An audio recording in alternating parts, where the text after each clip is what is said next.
llegó el día de este encuentro que estaba tan aplazado. Sí, maravilloso encuentro.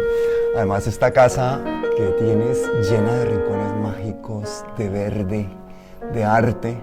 Está viendo ese cuadro que hiciste con Calces nada más llegar y dije, uy, ¿esto qué es? Pues son muchos años de masticarme, yo creo, ¿no? Yo soy como una especie de experimento de mí mismo todo el tiempo y haciéndome muchas preguntas como tú sobre la vida, sobre el sentido de la existencia, y eso se va materializando en objetos, en formas de estar, formas de vivir, formas de decorar, en formas de ir también quebrando nuestro propio espejismo, que eso ha sido una de las cosas bonitas que he sentido en los últimos años. Una derrota parcial de los espejismos con los que me crié, que eso está bien bonito.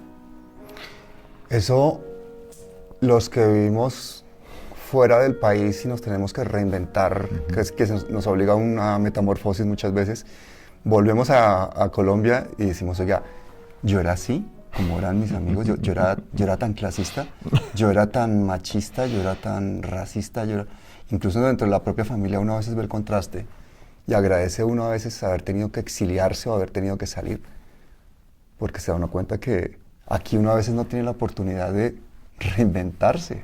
Perdemos sentido de realidad, yo creo. Perdemos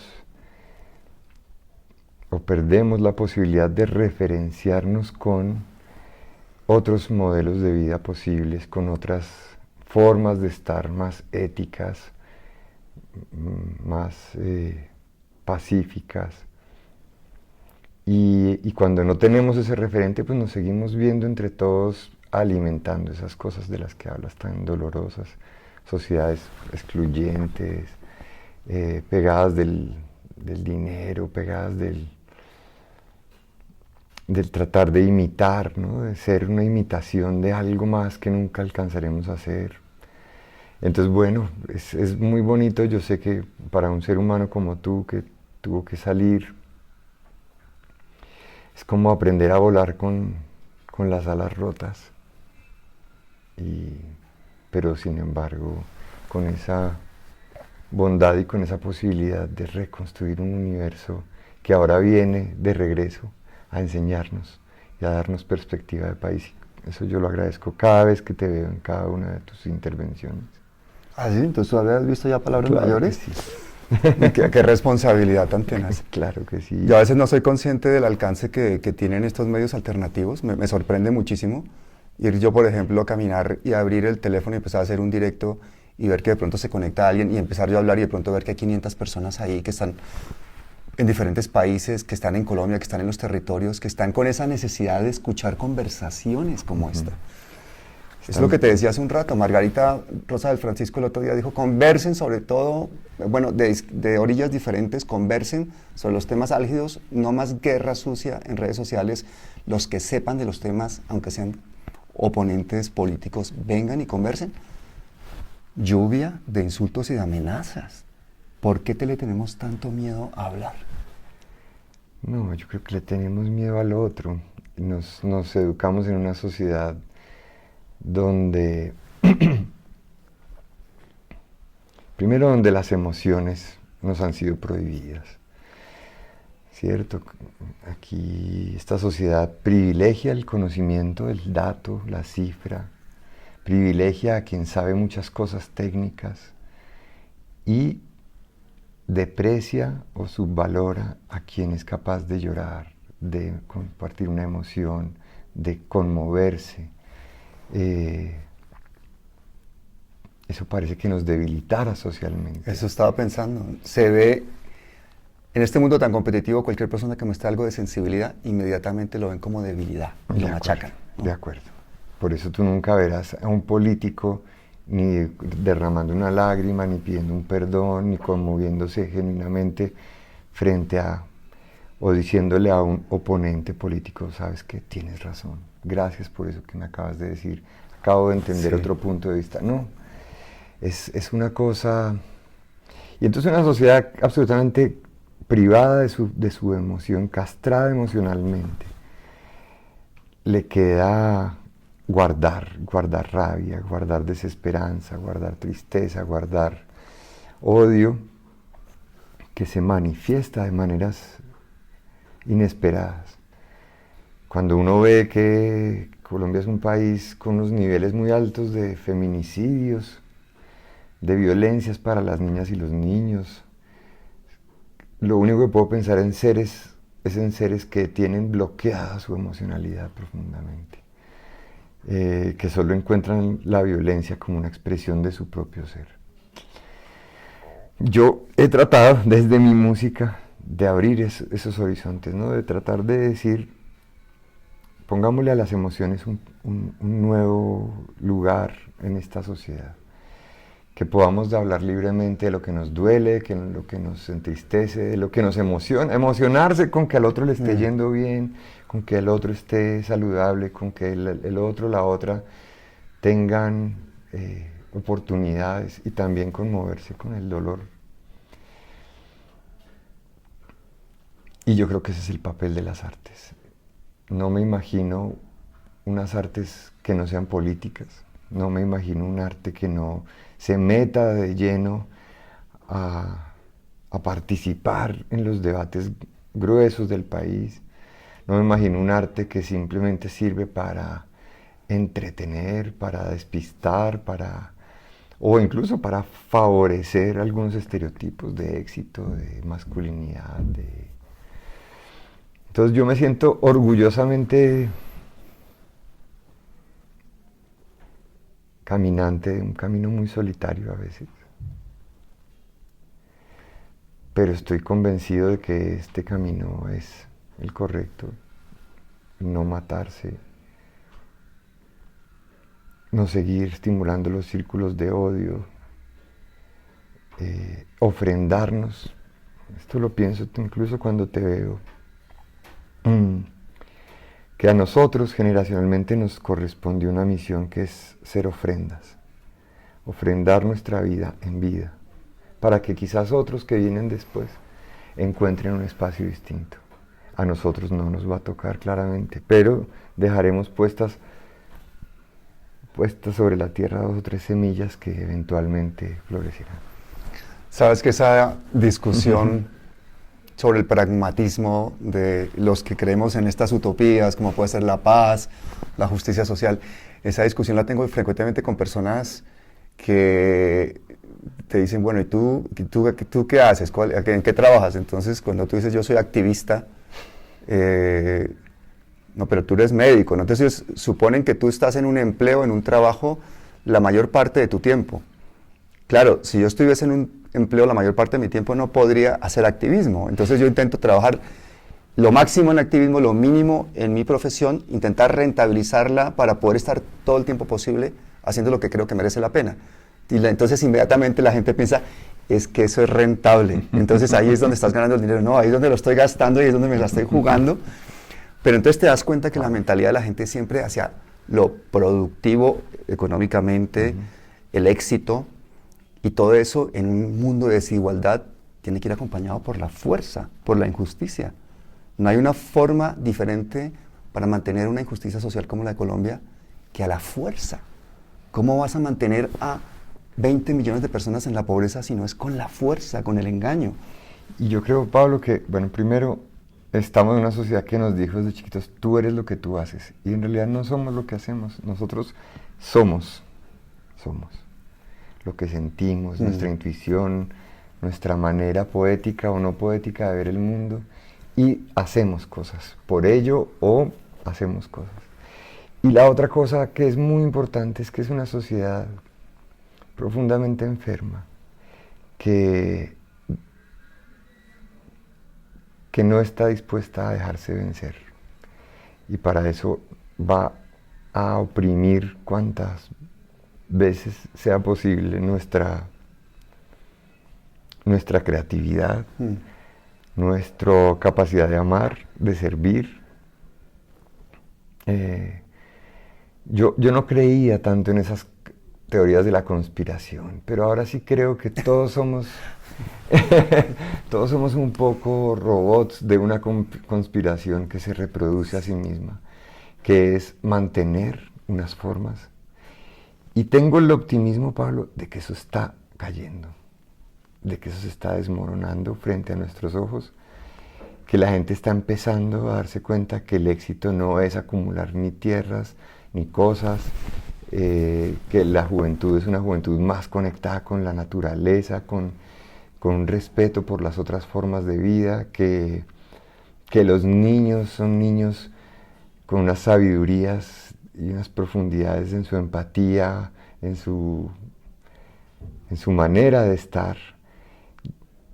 Yo creo que sí estamos pariendo un planeta distinto, que está doliendo, pero que hay demostraciones muy concretas de cambios muy profundos que por supuesto generan todas estas crisis civilizatorias. Sí, y se nos olvida el gran viaje en el que viene la humanidad desde hace millones de años, que si vemos lo que es el modernismo, la revolución industrial, todo, incluso desde la aparición, desde que controlamos el fuego, desde que comenzamos a cultivar la tierra, desde que dejamos de ser cazadores-recolectores, y toda nuestra evolución tecnológica tan acelerada en el último momento, y seguimos con el mismo cerebro de cuando éramos cazadores-recolectores, y se nos sale todo el tiempo esa depredación que tenemos que nos obliga, por ejemplo, a estar estresados porque ya no tenemos el miedo, queremos conquistar, queremos siempre ir a más, no tenemos límite, y te das cuenta de que la sociedad tiene la forma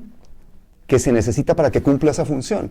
Entonces te encuentras pues como cosa normal, barrios en los que la gente no tiene agua, no tiene electricidad, donde viven millones de personas, y unos rascacielos al lado y unas mansiones, y todo eso funciona porque tiene una lógica muy perversa de que ese equilibrio hay que mantenerlo así. Y entonces cuando dices, ¿cuántas vidas ha costado mantener ese equilibrio? No es lo que estás viendo ahí en ese momento, es todo un histórico de genocidios, de conquistas, de colonización, de mentiras, de elitismo, de clasismo, y tú dices, bueno, y yo que soy aquí un granito de arena, ¿yo qué puedo hacer, no? Y ahí volvemos al que estábamos mencionando, a Elías López, que propone una reconciliación preventiva, y es que me parece muy interesante el concepto en la responsabilidad que tienen padres, madres o cuidadores de niños y niñas, de no heredar, de no transitar sus rabias, sus odios, sus problemas, sus miradas a veces anquilosadas en otros modelos, a quienes se están formando. Esa es una responsabilidad inmensa que nosotros tenemos como país, es dar a luz una generación distinta de seres creativos, curiosos, sensibles, empáticos. Todos los conocimientos, los ríos, las capitales, sumar, restar, dividir, los aprenderán de ciertas formas en otros modelos, pero aprender a sentir al otro, a ser con el otro y la otra, a estar en la vida emocionados, creativos, entregados por el servicio, eso solo lo van a descubrir en el hacer, en el encuentro con el otro ser humano. Y la otra cosa, Pablo, que a mí me parece revolucionaria, que es una palabra que tristemente nos la han arrebatado, porque la vida en general es revolucionaria, se revoluciona permanentemente, se reinventa frente a nuestros ojos. Es que llegó el momento de que el ser humano abdique su arrogancia, ¿no? Diga, yo depongo toda esta arrogancia que me hizo sentir el centro del universo, el capaz de todo, el dueño de todo lo que se mueve, de lo que nace, de lo que brota, y decir, soy uno más con y en medio de este ejercicio planetario de la vida. Y eso tristemente sigue sonando hippie, sigue sonando como una cosa idealista, y no, es absolutamente concreto. Hay aves que atraviesan países, continentes, que tienen sabidurías de tecnologías profundas interiores que no podemos ni siquiera entender. Hay seres vivos que nos enseñan, y una de las cosas que perdimos nosotros es, como este mundo va tan rápido, no nos permite la contemplación juiciosa, sentarse a ver La canción lo dice, ¿no? Escuchas crecer una flor. Ya no tenemos tiempo para escuchar una flor o para escuchar, por ejemplo, el llanto de una persona en el Catatumbo hoy, a pesar de que yo esté en Bogotá, estar tan conectado que yo pueda escuchar el sonido de esa lágrima que rueda por una mejilla. O sea, y esto suena metafórico y poético, y no lo es. Es tan concreto que es una forma de plantarse en el planeta, es decir, yo voy a vivir en empatía profunda con lo que a otros y otras le está pasando. Total. Fíjate que es increíble que incluso tengamos que explicar esto, cuando estamos haciendo arte desde hace millones de años. Ese cazador-recolector que en una cueva, por lo que fuera, se quedó ese día, no se fue a cazar, se quedó, seguramente fue una mujer, y de pronto cogió y puso su mano sobre la piedra y sopló unas cenizas. Y millones de años después tenemos esa huella, esa impronta ahí, gracias a eso, y eso sobrevivió a millones y millones de sus congéneres y llegó hasta nuestros días. Y esos primeros, digamos, esas primeras obras de arte tan instintivas y tan maravillosas nos hacen conectar directamente a través de los tiempos con esa necesidad que tenemos todos de trascender espacio-temporalmente. Igual no lo hizo para trascender, pero ¿de dónde viene esa potencia del arte? Porque yo cuando llegué hace un momentito que estabas tocando el piano, yo me quedo paralizado. O sea, se me olvida el miedo al silencio, al pensamiento y a la actividad.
Nos prendieron la pulidora. Sí, justo. Ay, pues Pablo, tú abres hay una ventana gigante y es, ¿cuál es la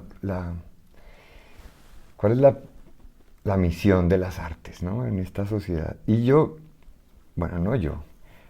miles de escritores han reflexionado sobre esto, y es, el arte originalmente en las civilizaciones fue un oráculo, fue un sanador, sirvió para a juntar a las personas, para representarse frente a otras sociedades, para encontrar referentes, para inventar otros mundos posibles. Nosotros fuimos transitando hacia una cultura donde el arte es una cosa que se limita o a unas élites o a un espectáculo, a una cosa simplemente por la que se paga para ver, para escuchar, para presenciar. Y precisamente lo que nosotros tenemos que contrarrestar día a día en este hecho de hacer arte y hacer arte con conciencia social, es decir, las palabras llega un momento en que se agotan. Aunque seas muy capaz con el lenguaje, hay emociones que te ha traído la guerra o un momento de tu vida que no las puedes, si no las puedes digerir, menos las puedes representar en un texto, en una frase. Y entonces ahí aplica que necesitamos otras formas de expresión. Y esas otras formas de expresión a veces están en el movimiento del cuerpo, porque están ancladas en la piel, o están en la poesía, o en la pintura, o en la metáfora, o en el sonido de un piano. Y lo que le hemos dicho al país en general es, nosotros necesitamos un país que respete, que cuide las artes, porque es allí donde están también las claves de la sanación, es la medicina del alma de la nación. En una mesa de diálogo, esto lo hemos venido discutiendo recientemente, se sientan unas partes donde hay unas asimetrías profundas, donde hay seres humanos que vienen de historias muy distintas, de niveles económicos, culturales, sociales, políticos distintos. Y llega un momento en que las palabras no les permiten más. Pero de repente suena una canción, de repente se conectan en un recuerdo profundo sobre un afecto que tiene uno y otro por sus hijos. De repente se ven representados en un sueño común donde cada quien quiere envejecer mirando un atardecer. Y ahí es en esas representaciones que no están dichas con palabras, que no se debaten sobre si la reforma o no reforma, sobre si la plata o no la plata, sino sobre una cosa que vive y viaja por dentro, es donde el arte juega un papel definitivo para llegar a consensos. Hay que decirlo siempre, las artes fueron lo último de la lista. En mi colegio, el que era malito para todo, artes, lo ponían a tocar la flauta dulce, el himno de la alegría ahí para que soplara más o menos, porque se entendía que eso era lo último que había que hacer, ¿no? Que eso era como más o menos para... Y mucha gente hoy te lo dice, no, queremos aprender música enseñar música para que los niños ocupen el tiempo libre. Es como la idea. Cuando la música o el arte es la posibilidad de entender a otro ser humano, de sentirlo en su profundidad, la posibilidad de inventar un mundo distinto, de inventarle salidas a un mundo. Esa historia de un artista que está preso y pide unos colores y pinta dentro de su celda una ventana abierta con un pájaro y una puerta abierta, y le dicen, usted está loco, eso no tiene ningún sentido, Y él dice, no, yo tengo el arte. Yo puedo imaginar un mundo posible dentro del mundo que me está tocando vivir. La posibilidad de hacer memoria, de recordar no solamente los datos, qué pasó, cómo pasó, sino cómo nos sentimos cuando eso pasó. La posibilidad de acercar a dos sujetos opuestos porque se van reconociendo hechos del mismo material cultural. La posibilidad de que cuando las palabras no están las miradas, están el sonido de un violín o de un tambor.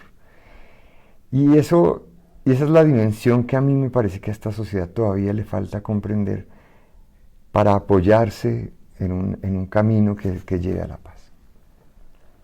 Siento que no hay nada más potente que el arte. Siento que la potencia más de una obra está en la ternura, en la capacidad de mostrar lo más frágil, en la capacidad de ver a donde no llega la vista ni la luz, y que en un momento pues da el significado o explica toda una historia. Un camino que recorren los artistas de verdad, los de la sensibilidad, porque además los de la humanidad, porque yo no creo que pueda haber un artista que no sueñe con la paz o que no sueñe con la igualdad. Para mí eso no es un artista, será un magnífico pianista, un ejecutor de un aparato, pero si este señor está haciendo una cosa que es solo comercial y no condena un genocidio, no se la juega por la vida, por la igualdad en su país, para mí eso no es un artista. Eso es como un médico que es técnicamente formado y se va a hacer bien las cirugías, pero no le importan sus pacientes. ¿Eso qué tipo de médico es? Es una desconexión muy grande. Es un servidor público. El artista es un servidor público. Se debe a su público, en el sentido más pleno de la expresión. Un artista está ahí para que otros y otras vivan una experiencia ética y estética, sobre todo ética. Y Y en cambio lo que tenemos en un modelo cultural donde el artista se sirve de su público, compra mi música, visita mi obra, sígueme en mis redes, ¿no? Y yo creo que nosotros... Págame mis mansiones. Eso, sí. Y yo no... Ay, Pablo, este es un debate que a mí me toca mucho el alma porque yo soy una persona mayor ya, digamos, que sueño con un mundo mejor y que estoy jugado por un mundo mejor y que me siento ofrenda, en el sentido más humilde de la expresión. Yo ya lo que me quede de vida lo quiero entregar para servirle a alguien. Ahorita estamos haciendo música con el Cauca, con artistas que están en este momento enfrentando las disidencias, pero tratando de acompañarlos. Y al mismo tiempo estamos grabando canciones con Palestina, con artistas que están en Gaza, a través de plataformas, y al mismo tiempo estamos recolectando instrumentos musicales para ir a donarlos, y al mismo tiempo estamos tratando de hacer una obra recogiendo a todos los artistas que hacen resistencia civil en distintas partes del país. Eso es utopía pura, o sea, es no... ¿Qué puede traerle eso? ¿Qué puede transformar eso el planeta? Yo no lo sé, pero sí sé que lo vamos a seguir haciendo con la convicción profunda de que eso tiene sentido para los corazones que están conectados. Y cuando tú dices que un artista no puede ser, por muy buen violinista, pianista, cantante que sea, no puede estar desconectado de la realidad social. Yo creo profundamente en eso que acabas de decir. Un artista se debe a la verdad, a su propia verdad, a una verdad que se ve cuando no está. Cuando tú haces una obra que no es de verdad, se escucha, se siente, se ve, se lee. Un artista necesita intentar la coherencia, se nutre de las vidas y de los procesos y de las enseñanzas de cada una de las cosas que lo rodean. Y en eso yo me siento muy privilegiado. Yo llevo una vida que me ha permitido recorrer el país, sentarme en las esquinas con los niños, con los jóvenes, con los abuelos, con las víctimas, con los victimarios, con los soldados, con los poderosos, con la resistencia sin poder. Y eso se ha ido convirtiendo en mi credo social, en lo que yo creo, en lo que yo realmente considero es la sociedad para mí. Y eso también nos trae de vuelta la bonita manía de no querer debatir, destruir, amenazar a otro. Es una forma de estar en el mundo donde tenemos que caber. El que piensa distinto también tiene que caber, sin que me mate y sin que yo lo destruya con mi pensamiento, palabra o acción. Ahora que estamos hablando, yo me estoy imaginando que algunas de las personas que pueden estar escuchando esta conversación, si es verdad que le di a la tecla grabar, porque me ha pasado. Ojalá. Me ha pasado. Las personas que están escuchando este periodista es porque están hablando de artistas, incluso dio el ejemplo de los médicos. Todo el mundo, desde su profesión, por el solo hecho de pertenecer a la raza humana, tendrá que tener unos mínimos de sensibilidad. Es que no hace falta que tengas la capacidad o la necesidad de expresar arte, ni que tengas una profesión humanitaria. El solo sentido común de pertenecer a la raza humana, que nos debería dar un sentido común, digo yo, de supervivencia, de colaboración, porque así llegamos a reinar sobre animales increíblemente más fuertes que nosotros, gracias a una colaboración, a un trabajo en equipo. Aprender a lanzar piedras nos transformó las manos, aprender a dominar el fuego nos hizo tener unas dietas que necesitamos para mantener un cerebro sobredimensionado, que a su vez nos hizo andar en dos patas, lo cual estrecha el canal del parto de las mujeres, hace los partos dificilísimos. Entonces tienen que nacer los niños antes y tenemos unos niños que están durante un montón de años dependientes de nosotros, lo cual permite una sociabilización y la necesidad de toda una tribu creando esos niños. Es todo un ciclo de cosas brutal. Y tú dices, ¿y por qué entonces las personas que hoy en día en este mundo quieren hacer algo tan sencillo como que vivamos en paz todos, que quepamos todos, viven en tanta soledad? Porque es el caso de los artistas o de los activistas convencidos. Yo te puedo decir que yo conozco muchísimos activistas, es un poco el mundo en el que me muevo, mucho más que en el de los médicos muy poco, pero en el activismo sí mucho. Y son personas que la sociedad las va considerando poco productivas, problemáticas, incómodas. La gente, por ejemplo, no sabe qué hacer.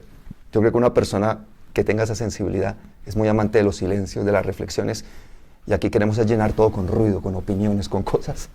Entonces, suelen ser personas que terminan trabajando muy en solitario. El artista tiene la ventaja de que como tiene esa necesidad de creación, puede estar ensimismado creando y haciendo y dejando un legado así. Pero tú imagínate los activistas que yo conozco con las vidas rotas, que terminan deprimidos, empobrecidos, alcoholizados, y muchos se quitan la vida porque se ven ante unas fuerzas tan grandes de maldad que dicen, me pudo. Entonces ahí es cuando dices, no te pudo, no estás solo. Lo que tú dices, la utopía mueve al mundo, existe la belleza, la gente se enamora, la gente sale a las calles a ver el verde que hay en este barrio, la soledad, la gente sale a tomarse un café. Y sin embargo, la sociedad sigue a un ritmo trepidante, paralelo, diciéndote, tú aquí no perteneces. El ritmo en el que van las cosas, en el que va el desarrollo de nuestras sociedades, que ni siquiera pertenece a nuestros países pequeñitos ni a nuestros gobiernos, sino es como una ingeniería a nivel planetario, social, que nos predetermina, apabulla a veces a la gente con sensibilidades tan grandes como la que puedes tener tú o la sensibilidad social que puedo tener yo, y los relega a lo último cuando tenían que ser las personas que estuvieran liderando muchísimas veces pues fenómenos de transformación. Es muy profundo eso que dices, Pablo. Hemos pasado de una sociedad que fue guiada por maestros, por los ancianos que sabían leer las estrellas, y a una sociedad controlada por Zuckerberg y Musk, dos pelados en un modelo, y son quienes toman las decisiones de nuestros destinos. Sí. Pero yo quiero darte un parte de tranquilidad, porque creo que los que vivimos, pensamos, sentimos en esta ruta, y eso lo digo para quienes nos estén viendo, que tengan ese tono idealista, soñador, somos una raza que con esa misma dignidad con la que hemos asumido soñar, luchar causas, asumimos nuestra pequeñez, en el mundo, nuestro rol pequeñito, y lo asumimos porque sabemos que sin ese rol también la sociedad no podría andar. Yo pienso que entre muchas y muchos somos como esa malla del trapecista, que cuando el trapecista cae lo sostiene y le salva la vida. Pero necesitamos que ser un tejido muy extenso y muy resistente, y ahí en eso estamos. Sin miedo, sin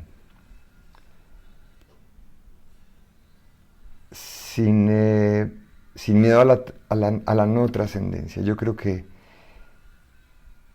en 2 o 3 generaciones algunas de las cosas que hayamos hecho van a tener algún sentido. Y también quiero decir, Pablo, que sea esta la oportunidad para reivindicar el poder de las artes, para la gente que a veces ha pensado tirarlo todo, salir de su oficina y ponerse a pintar un cuadro, o dejar de ser productivo y decir, productivo en ese sentido y decir, yo quiero cantar, yo quiero bailar, yo quiero hacer teatro, yo quiero hacer cine. Ahí sí hay que seguirle la cuerda a Pepe Mujica y decir, aquí la vida es un instante que hay que disfrutar intensamente, creando, soñando, haciendo el bien, entregándonos a los demás. Y pienso mucho en esto que haces tú con Palabras Mayores, porque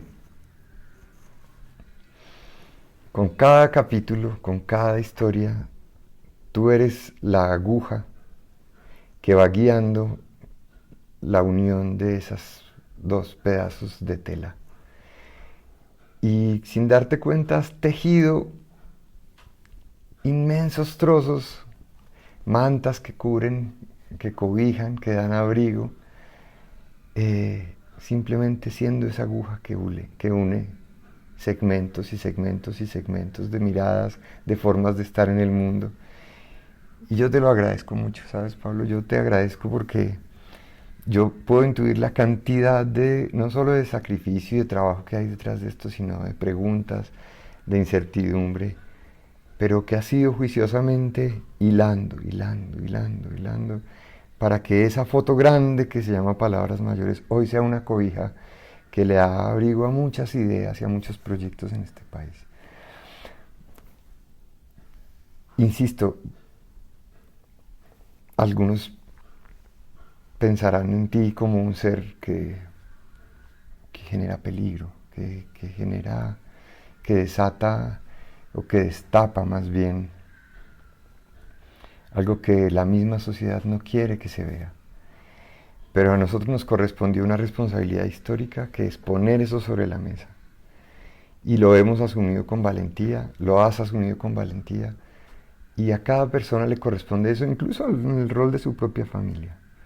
Las familias que aprendieron a tapar todo, que aprendieron no hacerse preguntas, que aprendieron a no ir en contra de las masculinidades que se practican dentro de los mismos círculos familiares, de las mismas historias de dolor, de trampa, Les digo, siempre hay alguien que enciende una luz, que abre una puerta, que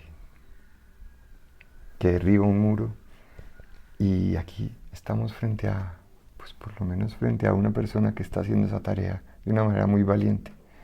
Oye, y palabras generosas me has dejado un poco anonadado, inmerecidas, muy generosas. Es verdad, y no me importa que estás en la entrevista para hablar conmigo. Ahora estoy deseando que no esté grabando esto.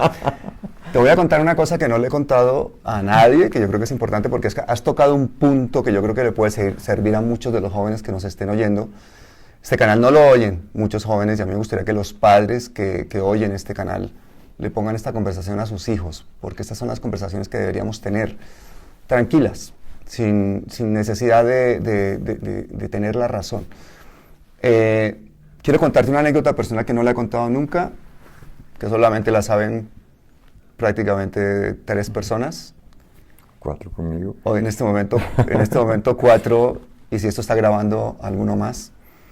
Pero un día, en este tema del activismo, yo venía de África muy agobiado.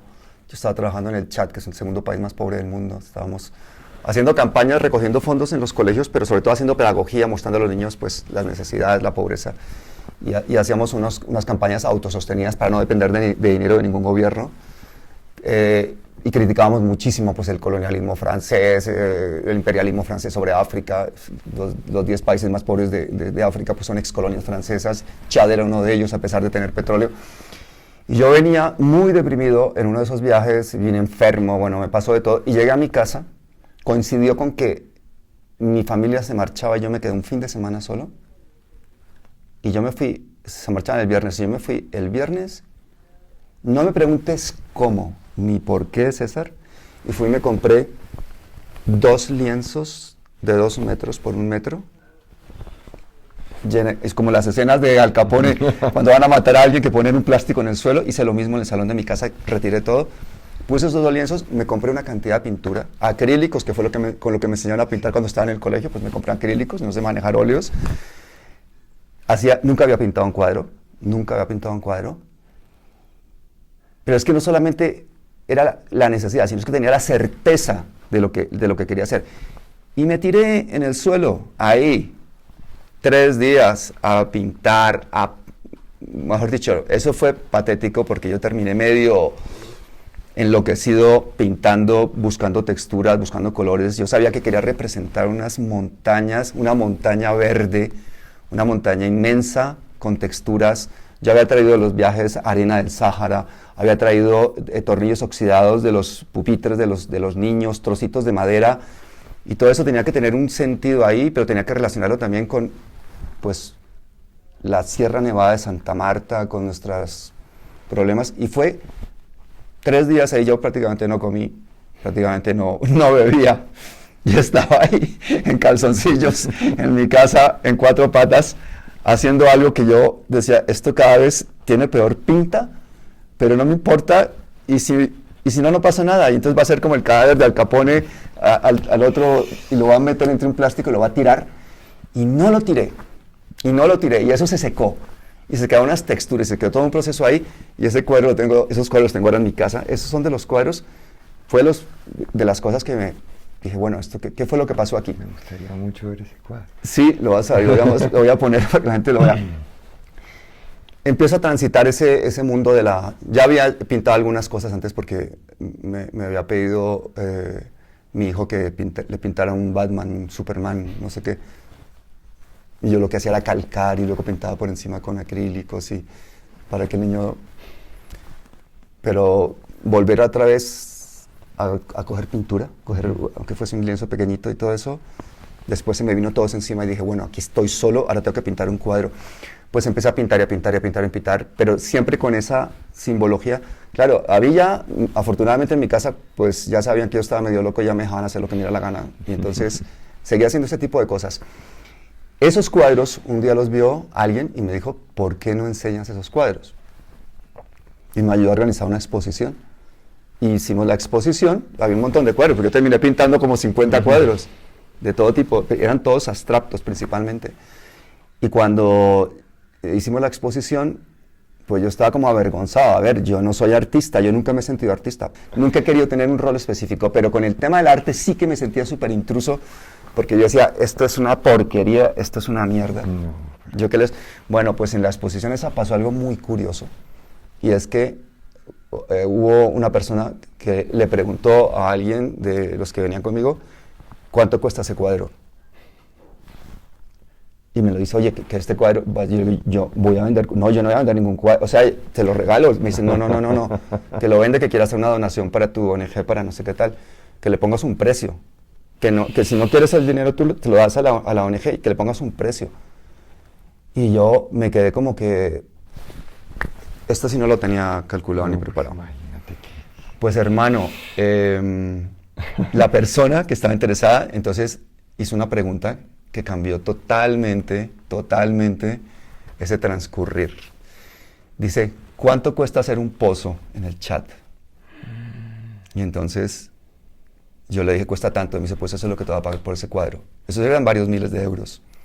Y así empecé a vender cuadros que el dinero del cuadro terminaba siendo un pozo, unos pupitres, un trocito de hospital, una incubadora, cosas en el chat. Entonces el arte como que cobró fuerza, cobró vida, empezó a transformarse, cumplió su fin, se cerró el círculo, y yo decía, sigo sin ser pintor, soy parte de una cadena, y todo esto lo estoy contando por primera vez porque creo que esto es una cosa muy hermosa. Tiene que impulsar a la gente a que haga cosas. Y yo alcanzo a sentir, cuando vuelves de chat, la tristeza. Y yo siento que las personas que hacemos activismo tenemos una tristeza. Estamos condenados a ser portadores de la tristeza del mundo también, ¿no? Porque no importa cuánto hagas, el mundo te sigue mostrando su cara más cruel. Y yo he venido pensando que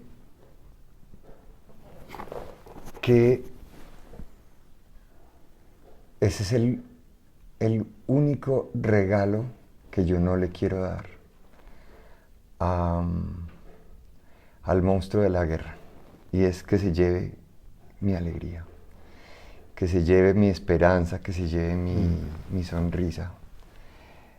Y lo digo porque yo también vengo de procesos que nos han molido emocionalmente, que nos han tirado al piso, y que siempre hay algo allí en el fondo que hiere, que duele, que no termina de cerrarse. Y cuando me veo así, pienso en esto, digo, eso es el último bastión del activista, del revolucionario, es su propia alegría, su propio coraje para seguir sonriendo, para seguir separando. Y pensé que esta es una tarea muy heroica, pues, y mentiras que cuando tú llegas a un pueblo y encuentras una señora que le han pasado todos los hechos victimizantes, le han matado a sus hijos, la han desplazado 3 veces, y está con una sonrisa, cocinando, contando historias. Y yo digo, si ellos lo tienen tan claro, ¿por qué nosotros hemos permitido que nos arrebaten? O incluso llegar de un día malo de trabajo, y cuando hay seres humanos que nos han dado inmensas lecciones desde su profundo dolor, que tú encuentras en los pueblos a la gente que está lista para perdonar, para reconciliarse, para trabajar incluso con quien fue victimario de sus hijos o de sus familias, que son portadores de unas sabidurías que en las ciudades no las encuentras, de una generosidad que donde no hay comida, aparece comida para 8, para 10, para 20. Y me decía alguna vez una señora en uno de esos viajes, me decía, es que a mí lo que me duele no es tener, sino digamos, a mí lo que me duele no es no tener, a mí lo que me duele es no tener para dar, para compartir. Eso es una forma superior de habitar el planeta. Y eso alguien lo dijo, la solución del mundo es llevar a la mayor cantidad de gente posible y lo más rápidamente posible a los niveles más altos de conciencia posible. Y entre más vueltas yo le doy a eso, yo digo, los grandes maestros de nuestra sociedad están allá, están en los campesinos, están en quienes están poniendo el pecho en la guerra, reflexionando sobre la vida, la muerte, la noche, el valor de la naturaleza. Y no sobre los gurús que pontifican sobre las cosas. Esa es una obsesión para mí. Eso es una obsesión para mí. Mira, te lo voy a decir de la forma más cruda. Hace una camiseta que diga, soy antigurú. Sí, es una obsesión porque fíjate que muchísima de esa gente que habla increíblemente bien, que da los mejores discursos, que tiene todas las razones. Yo por ahí oigo a veces podcasts en los que yo estoy absorto viendo cómo sabe esta gente, citando todo el tiempo filósofos, poetas, momentos históricos y tal. Y resulta que este tipo ha sido un exministro neoliberal que ha acabado con la salud en este país y lo invitan a un podcast para que muestre toda su sabiduría. Y yo digo, ¿pero qué es esta contradicción? Es como si todo ese conocimiento, esa capacidad de hablar mierda, porque es física mierda, no tiene ningún sentido todo lo que está diciendo ni todo su conocimiento cuando ha destrozado literalmente esa persona o muchas otras, pues un sistema, o cuando ha gobernado precisamente a favor de un sistema que crea pobreza, que crea violencia, porque crear pobreza es crear violencia. Entonces dices, definitivamente mi obsesión, concretamente en palabras mayores, es que la gente hable y que se le entienda, que la gente lo entienda en la calle. Le digo lo mismo a todos los invitados, a ti no hubo necesidad porque yo creo que ya te digo, ya te veo, pero siempre le digo lo mismo. Si es un político, le digo, por favor, no eches un discurso. Si es un académico, por favor, no es una clase.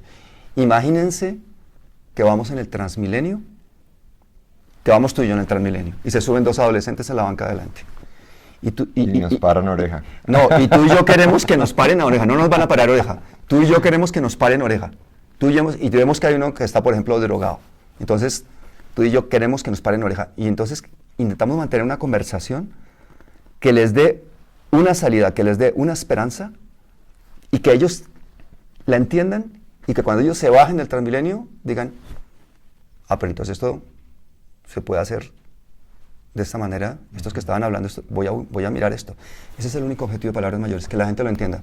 Algunos se me han enfadado incluso porque le digo, mira, estás hablando extraordinariamente bien, pero la gente de la calle no te entiende. Es que... y es que te voy a decir algo, yo sí creo que los políticos, o una persona que quiera acceder a un cargo político, debería ser ante todo una persona que se ha pensado a sí misma, que se ha masticado sus dolores, sus traumas. ¿Me gusta o no me gusta la guerra? ¿Por qué me duele la muerte de unos y no la de otros? ¿Cuál es mi relación con el dinero? ¿Me gusta el dinero? ¿Para qué sirve? ¿Qué es el poder? Personas que se hayan hecho un trabajo sobre sí mismos y que no lleguen a hacerlo ya en el cargo. A mí me parece muy importante eso. Mira, tú viste que están cortando aquí, Sí. estamos cortando las ramas de los árboles, algunas. Y el señor que las está cortando es un señor que se llama Don Pablo, curiosamente. Y Don Pablo viene del campo. Y ayer me dijo, yo le dije, Don Pablo, ¿y esa rama la vamos a cortar? Y me dice, sí, porque cuando una hojita cae, le permite a otra recibir el sol. Qué bello. O sea, la sabiduría, Sí. ¿quién es el portador de la sabiduría? ¿Quién realmente es una persona sabia? Y me gusta mucho el nombre Palabras Mayores, que la palabra realmente es símbolo de... Hay balas, las palabras son usadas como balas. La palabra es una emoción no dicha. Y cuando tú hablas de mayores es porque estás hablando de la hondura profunda, de que son emociones o intuiciones o sentimientos que buscan, anhelan una hondura distinta a lo superfluo. Y que tú y yo podamos estar aquí hablando, para mí es un honor el berraco. No, para mí es el honor. Te voy a decir una cosa, la gente me critica mucho porque yo tengo una frase que grabé hace años que la sigo poniendo porque yo no me gasto mucho tiempo editando los vídeos ni nada. Entonces digo, esto son palabras mayores. Y me dicen, estas, Pablo, estas, femenino, son palabras mayores. Yo le digo, no, esto, porque yo no sé qué es esto. De acuerdo. Esto que hacemos. esto, si de esta charla un chico decide a través del arte hacer algo por la paz, hermano, lo cumplimos. Hemos hecho. Por eso quería decirte que si podemos, es que la gente no sé si esto está grabando porque yo ya había hasta botones apagados, alguna tenía que grabar. Si cuando llegamos, yo estaba colocando el trípode, me acabo de comprar un trípode en una papelería que me costó 20,000 pesos y ahí está. Ahí está todavía con la cámara. Te lo voy a regalar. Bueno. Porque esa fragilidad es la que ha permitido esa imagen maravillosa en primer plano de tu cara. Bueno. Esa fragilidad, ese trípode que compré en una papelería en Bogotá en 20,000 pesos. Gracias. Tú llegaste y yo estaba tocando el piano. Estabas tocando el Y piano. yo creo que hay que tocar el piano, absolutamente. Sí, me encantaría que sigamos contigo allá en el piano para oírte, porque es que tú hablas con las manos, hermano. Voy para allá. Claro, y no vamos a cortar nada, nos vamos tal cual con las cámaras, con todo. Este video va sin edición, Este 100%. micrófono seguramente captura el piano. Vamos a poner por aquí. Y Esta cámara se va para acá.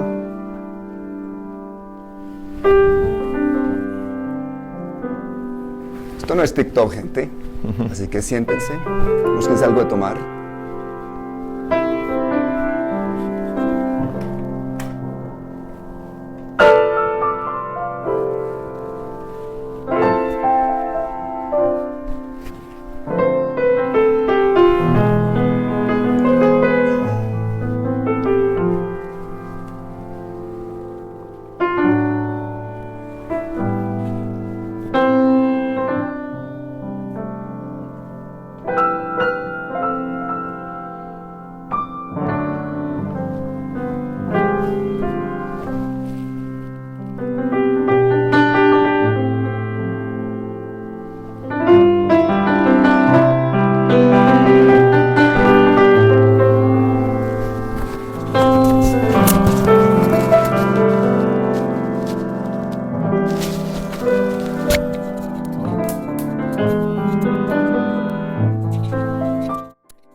¡Wow! ¡Qué regalo, hermano!